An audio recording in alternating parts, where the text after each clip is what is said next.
Welcome to the Q&A with the founder of the Black Sheep Collective. My name is Dipali and I'm called Hand of the Queen since I'm the social media and behind the scenes chaos manager, brands model, and now a host too. Since I'm the Hand of the Queen, let me introduce you to our founder, designer, creative director, and the Queen herself, Purvasha Saini. Thanks, Dipali. You're welcome. By the way, do you love the title I've given you? Do I have a choice? No. Then I love it. Love it. Alright guys, so let's dive right straight into the Q&A. I have my questions ready. Are you ready? Yeah, let's go for it. So, let's talk about the name, the Black Sheep Collective. Why this name?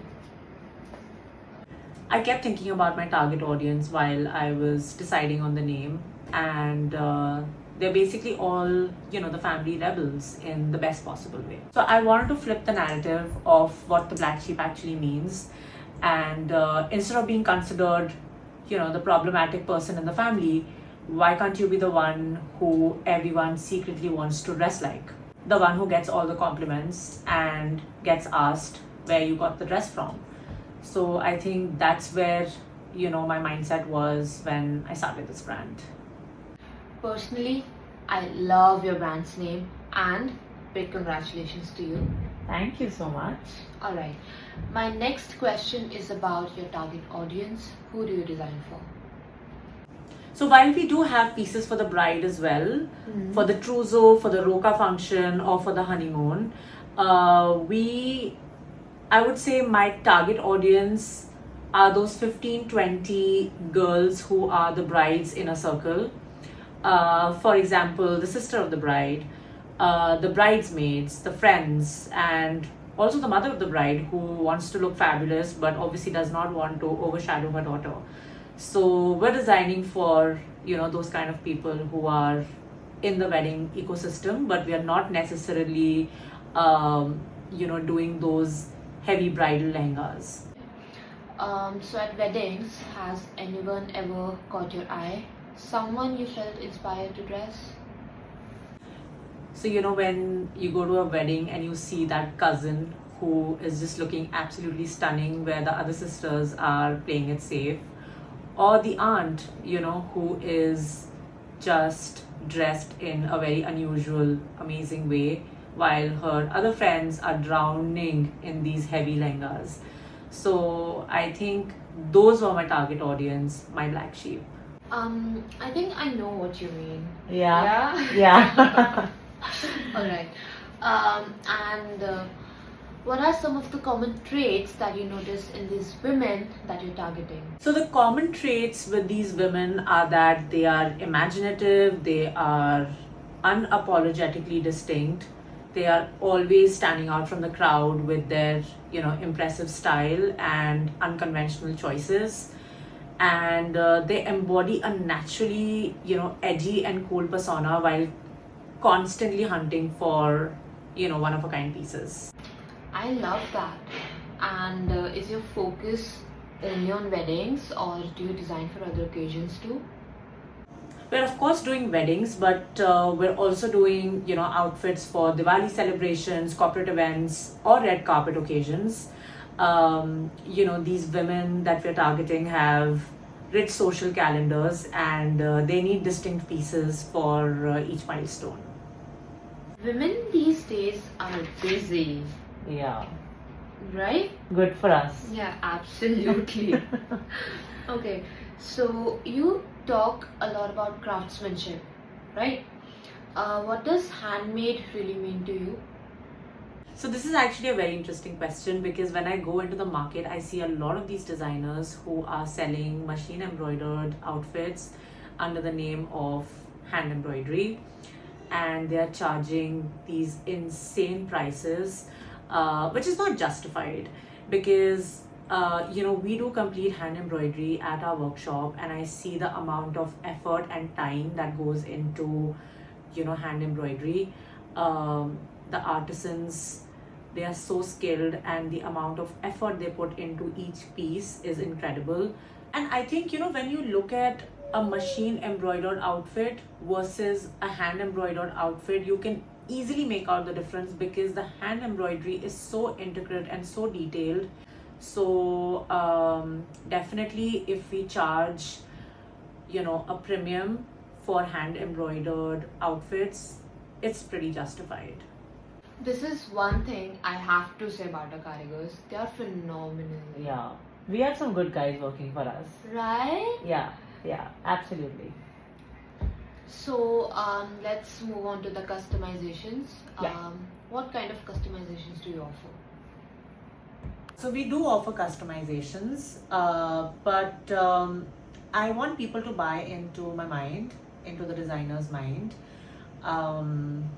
So let's say, we have designed an outfit which is backless, or it's sleeveless, or the neckline is a little too deep.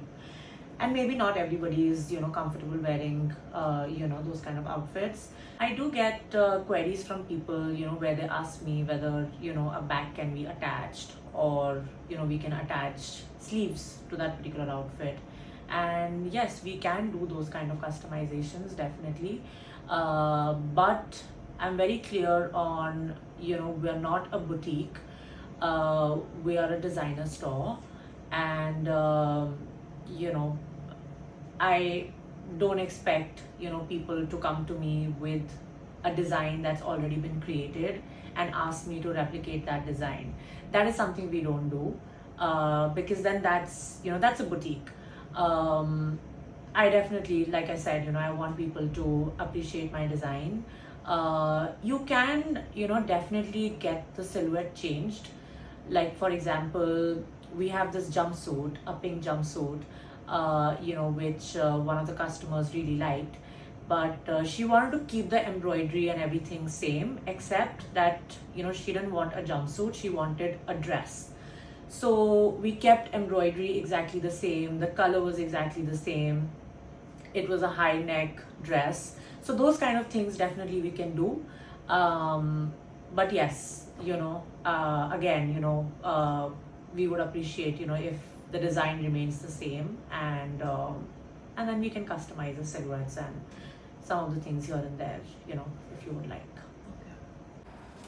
So let's move on to the next question, and my most favorite question. Tell me something about your brand journey that Instagram would never show. I think we don't show, how many times we make changes to a specific sample, because when you're creating samples, so many changes happen. I have a design in mind, I have a silhouette in mind, I know what embroidery I want to get done on that particular fabric, but when it actually comes out, I might not like it. So we make a lot of changes, that you might not see on Instagram. And also, one of the big learnings was when I started off, I was so fascinated by, how these actresses are dressed up, or these influencers are dressed up. And in my mind, I was like, I'm going to be creating those kind of clothes for those kind of people.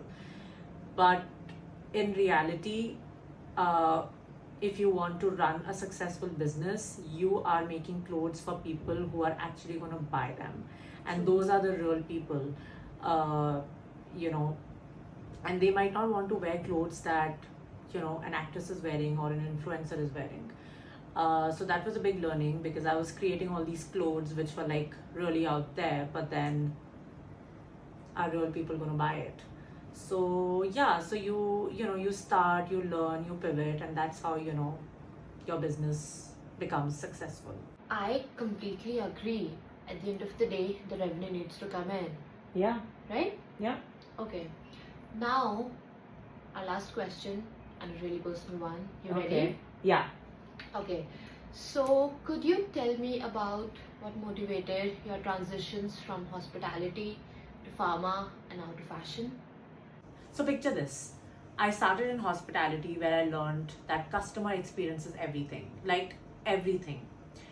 Then I moved to pharmaceuticals, where I discovered the art of,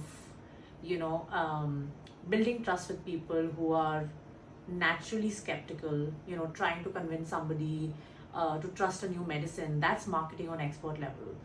All that industry hopping taught me that every business is basically the same.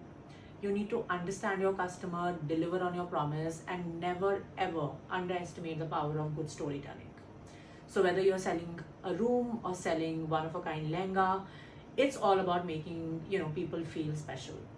So even when I left my job, in the pharmaceuticals, fashion was not really on my mind that I was gonna do a business in fashion, but I definitely wanted to do something of my own. Um, it was my brother's wedding, and I didn't want to go and buy new clothes, so I thought, maybe I could just repurpose all of my old lehengas, the kurtis, and other stuff that I had, collected over the years. So I repurposed all of them, and that's when I think the interest actually came that I could do something in fashion. Alright, so I'm done with my questions. This has given us a good clarity on who the brand is targeting, what is the positioning, and what handcrafted really means.